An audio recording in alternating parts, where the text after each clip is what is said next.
And Skylar, Tennessee 33, Mississippi State 14. Initial thoughts on this game? Yeah, real quick. Justin, thank you for liking on the Facebook. We appreciate you guys. Continue to do that. Continue to share the show. We got to get some people in here. Let's see. Initial thoughts, 33-14. My initial thoughts is we don't know what style points are. We are a team that's going to play up and down to our level of competition. I'll say this. Nico, I think, looked really good in the first half. Dylan Sampson is going to have to clean up the fumbles. At first I thought it was just kind of like a no big deal, but it's turning into he's having won a game, and he's having won a game in the first half. I don't know what that's all about. Got to clean that up. But overall, you handle business.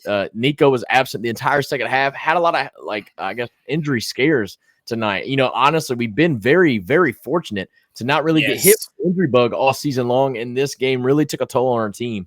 So, that's my initial thoughts. Defense held another opponent under 20 points. You expected that with this team in Mississippi State, just not really finding a good identity. But I'll tell you what, they ran the ball down our throat yesterday. But overall, you got the win. Was it ugly? Sure. But you're 8-1 and technically right now at the top of the SEC standings. So that's my initial thoughts. Look, at this point, though, we are 9 games into the season. Is an ugly win basically what we're going to have to come to expect from this Tennessee team this season? Because it's happened every single week since Oklahoma. Yeah. So, the last 5 games. Really, since conference play started. Yeah, exactly. Oklahoma. We don't know really how to, I guess, keep the throttle down. I don't know what it is about it, but, there's been a lot of speculation around Nico. But there's been, obviously concussion protocol. There's been rumors about a collarbone. There's been rumors about several things. All we know is it's upper body, right? And secondly, Josh Heupel laughed at the comment when somebody asked him about the status of Nico because they went straight for the buzzkill like, hey, is it season injuring? Josh kind of laughed it off. Was like, hey, no, it was precautionary. We anticipate him being ready to go for Georgia. Now, I've got a couple takes on that. One, the fact that he laughed about it shows me that, okay, it's not serious. If he would have kind of kept it, if he had kind of kept it to himself, like, hey, well, we'll just have to see, day to day, whatever, we'll get him checked out. We'll come up with, he could have absolutely said that, waited till the Monday press conference tomorrow to kind of give you a better idea. He didn't do that. He laughed. He shrugged it off. So I don't think it's serious. I don't think it's a broken collarbone or anything like that. Another reason why I don't think that is because usually when you break a collarbone, the first thing you do is that right there. You either hold your shoulder or you put your arm in a sling position. I would know that. I've broken my collarbone. Nico didn't really do that at all on the sideline. Now, of course, his arm is still, we don't know why. There's videos of that circulating around. But he had a towel over his head as he was leaving. There's a video of him with a towel over his head.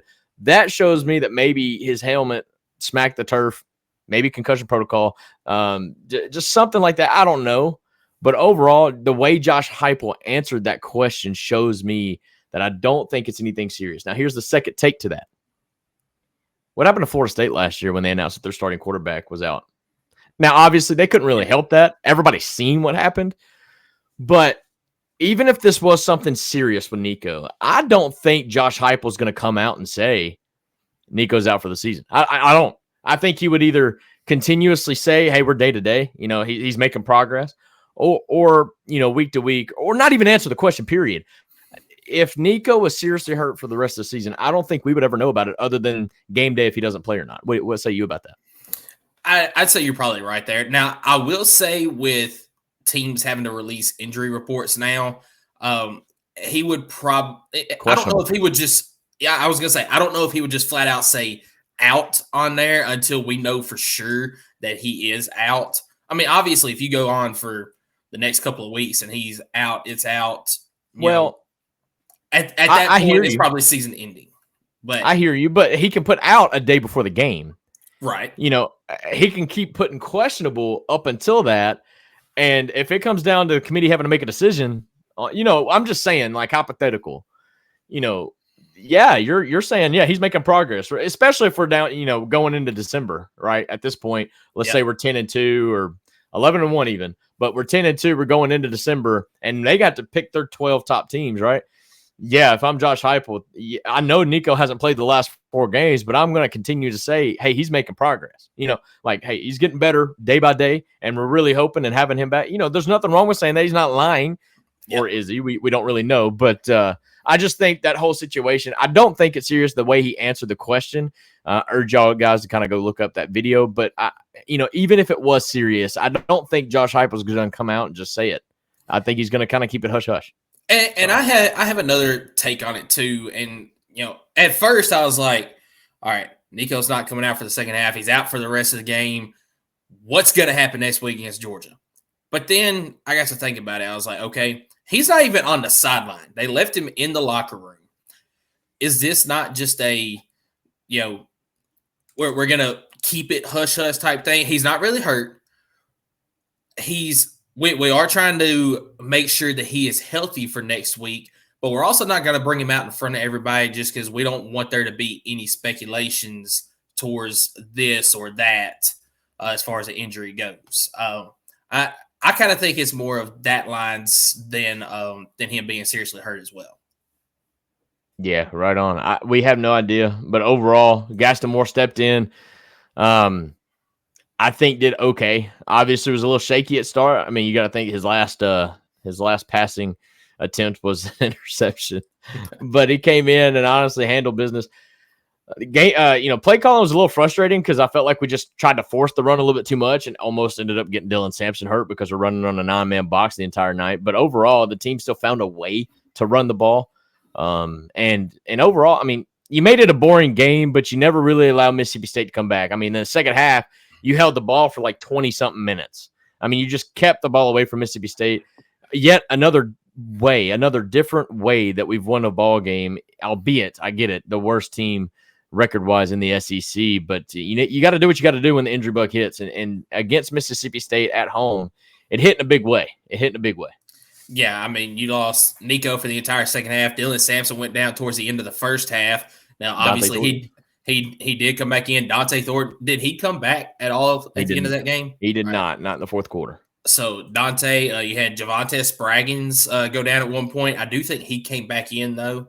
Sure. And then James Pierce also went down at one point. I kind of think his was just he either got landed on wrong or kind of got Charlie Horse, something like that. Yeah. Yep. And he obviously came back in and he had a huge impact in the game, just like he always does. But it's always those type of games that you worry about your team because that's the games where the season-ending injuries are more likely to happen. And there's no rhyme or reason for it. It's just the way that the game rolls sometimes that it happens in a game like this. So this week at practice, you got to make sure that you're ready to play against Georgia. You're getting ready to play, but you've also got to get healthy as well. But I mean, we'll kind of get into a little bit more of that in our next segment, talking about Georgia. Let's talk some about this game here because, I mean, Tennessee dominated this game from start to finish, even though it didn't really feel like it most of the time. I mean, score 7 in the first.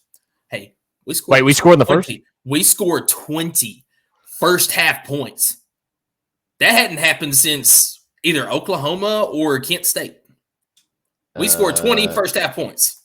So, we scored 19 Oklahoma in the first half, I believe. So, all right. So, I mean, but yeah, you're absolutely right. The offense kind of started from the start, at least. It's me says Mississippi State. I mean, he kind of kept on going about Mississippi State. Kind of just hate playing Mississippi State because obviously injuries happen. Said that they're some big boys and they're taught to pile on. I don't know about all of that. But Karen tunes in and says, yay, absolutely. It's a big win for sure.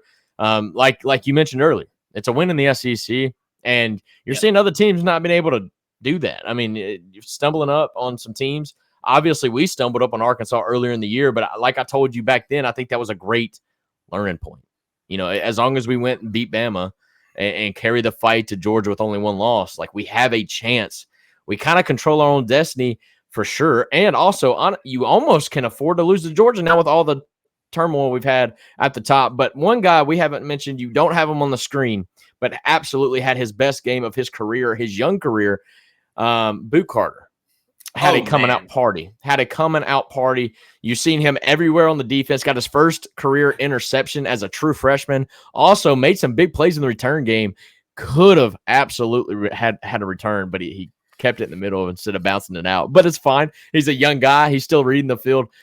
He's electric. Obviously, he's young, so he's hungry. And I thought we needed that in the punt return game. I didn't feel like our guys that were returning the football were hungry. Squirrel White's great.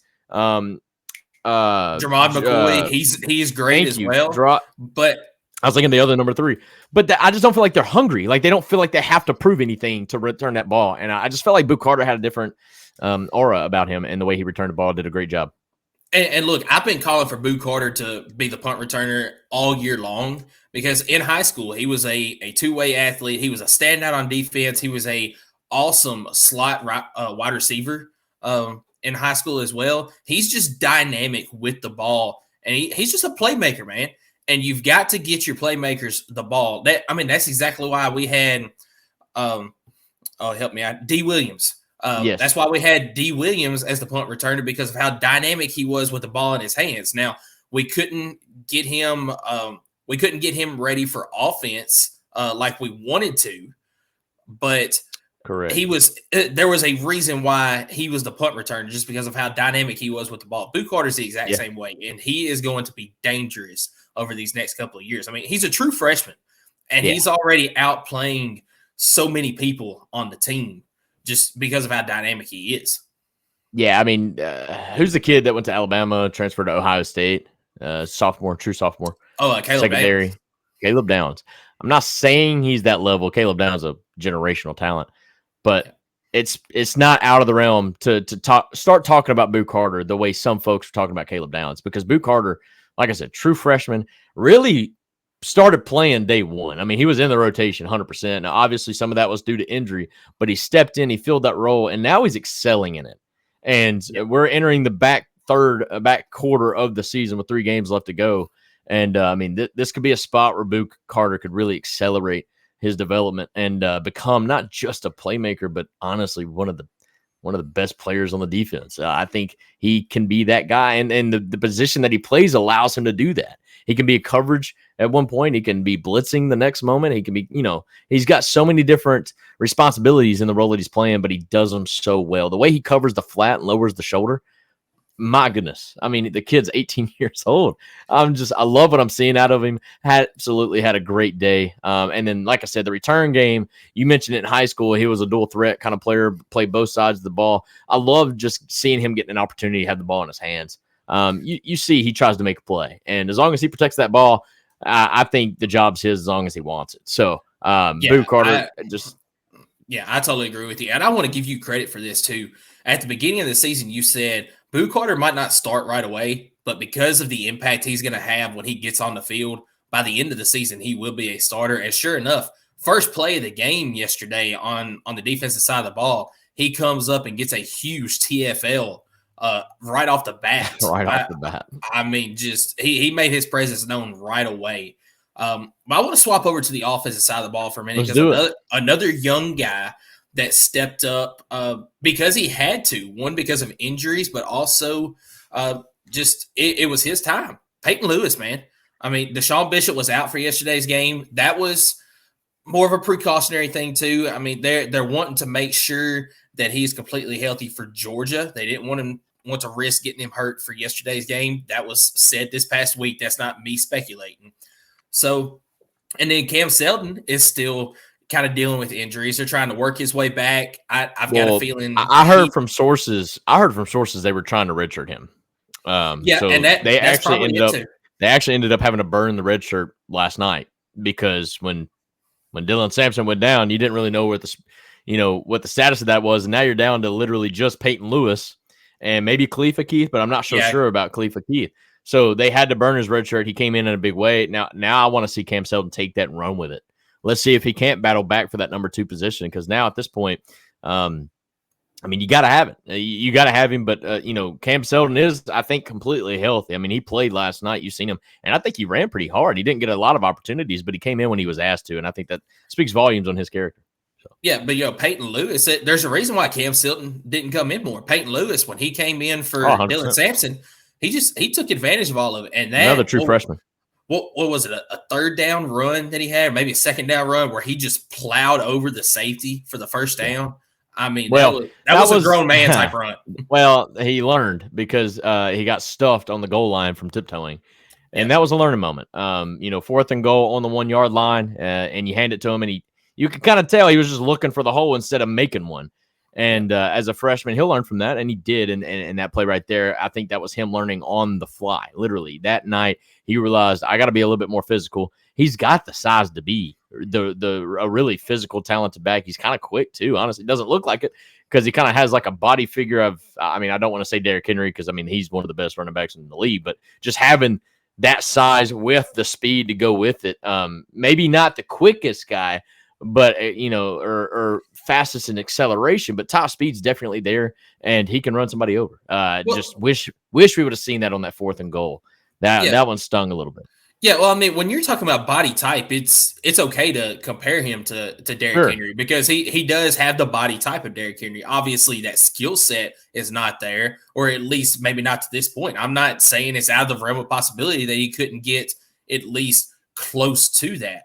But, I mean, obviously, Derrick Henry, just like you said about Caleb Downs, he's a generational talent. Nobody is going to be Derrick Henry, but Peyton Lewis could absolutely have that skill set the more experience that he gets on the field. But 100%.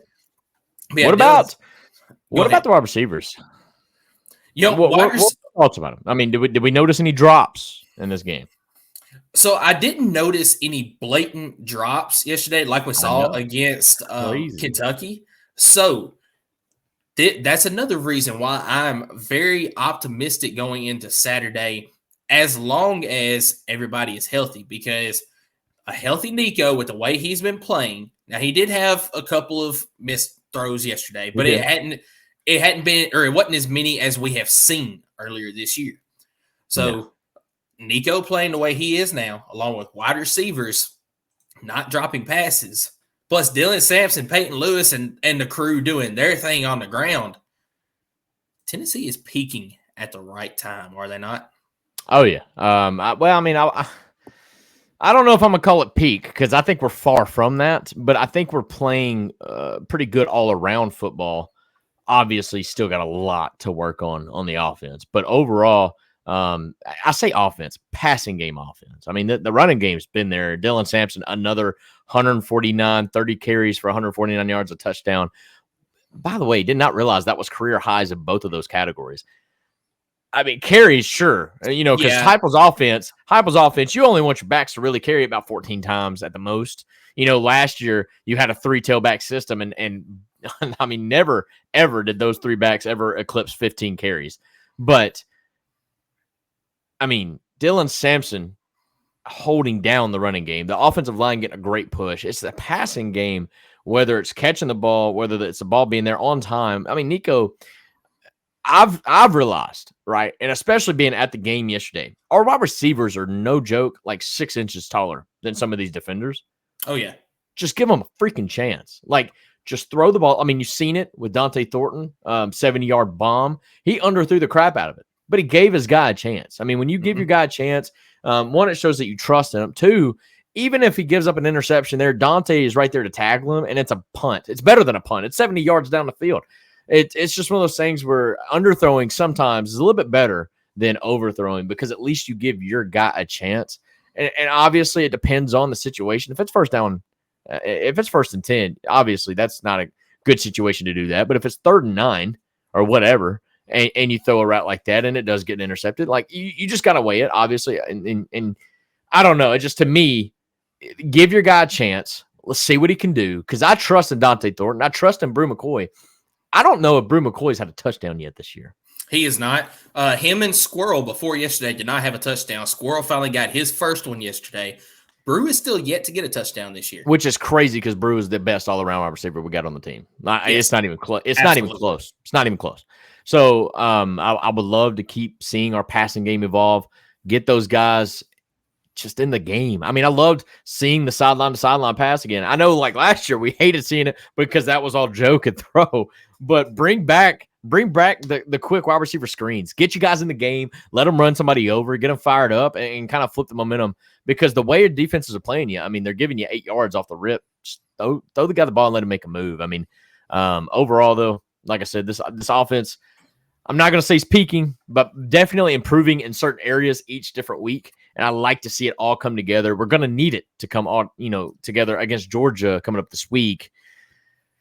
And we'll talk about that here in a second. But my biggest concern defensively, if I can throw it back, is we can't let a team run it down our throat when you know that that's their game plan, because they don't really have a passing offense. So that irritated the crap out of me, knowing how dominant our defense is, but yet we gave up, I think, 180 yards on the ground. 179, so right at 180. Yeah. But yeah, there was way too many open gaps, especially in the middle, like that 15-yard touchdown or whatever that Mississippi State ran there in the second half. There was no reason that the hole should have been that big in the middle, because he literally went untouched into the end zone off of that run. So yeah, need to clean that up a little bit. Other than that, I do have one more thing I want to touch on. You got to give credit where credit's due. Max Gilbert, man, you got your confidence back, man. I wasn't even worried about that. Go back and watch last week's episode. I wasn't even worried about it. I agree, but he needed a game like that where he could get his confidence back, because I really do think, especially after last week, his confidence was shaken. Sure. And the fact that, he made that first one, it was a little chip shot, and it's like all that weight was relieved from his shoulders. Yeah. And then that 51-yarder that he made, as soon as he kicked it, he turned to the sideline and he's like, I know it. It's in. No doubt about it. So that's his career long too. So I mean, he went from his career worst 0-3 to, I think he was 4 for 4, maybe 3 for 3. But he was nailed 4 for 4 in the game. Nailed a 51-yarder, and that was his first ever 50-yard plus field goal. And what was frustrating about it up to that game is he's nailing 60-yarders in pregame warm-ups. I'm watching him do it. He's got the leg. It's insane. And he's honestly accurate with it too. It's not like he's just kicking it long, but last night it was being there and watching the 51-yarder go in through the uprights. No joke, had another 10 yards if you wanted it. And the crowd, I mean, you would have thought we just beat Bama. Like everybody I thought we were going to storm the field after a field goal kick, dude. Like, it was insane. But it was good. It was good to see him celebrate that. And I think that kind of was like, and I told y'all this last week. Every kicker has a bad game. And as long as the support around him stays strong, he'll overcome it. And he did. And I think he did amazing. I mean, wasn't worried about it whatsoever. But it's just one of those things where he missed the first one, got in his head, went off the rails a little bit against Kentucky, but got back on the right track against Mississippi State. Yeah. And look, guys, if there is any Mississippi State fans that are watching this, whether it's live or whether it's later on the YouTube, you guys are going to have your chance down the road. I mean, y'all have got a lot of young talent on this team. There's a lot to build on this year. I'm not so confident in your defensive coordinator. But as far as the team as a whole, there's a lot of young talent on this team that's going to give some people some problems in the coming years. Jeff Lebby has got a lot to build on. I mean, Van Buren's still just a freshman. Exactly. And I thought he was very poised. Got the ball out of his hand very quick, which was very frustrating. Like, I felt like we could have had like 8 sacks last night, but they were doing such a good job of getting the ball out of his hands and kept us from really getting to him. Now, obviously, we got to him a couple times, especially there late when you knew it was passing down situations. But overall, I think they came in with a pretty good game plan, executed it, ran the ball very well. Very well.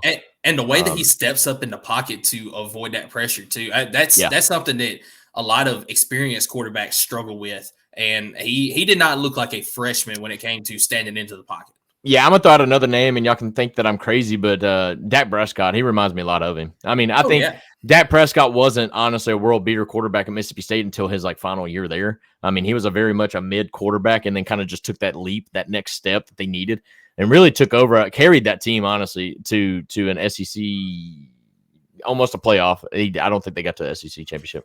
But I think Dak was the initial number 1 ranking, right, in the playoff? Yep. That was yeah. I mean, took Mississippi State to heights that they ain't been ever, really. But Van Buren has that body type to him, and I think that he could absolutely turn into a player like that. Now, hopefully, he has a better professional career than Dak, but we'll see.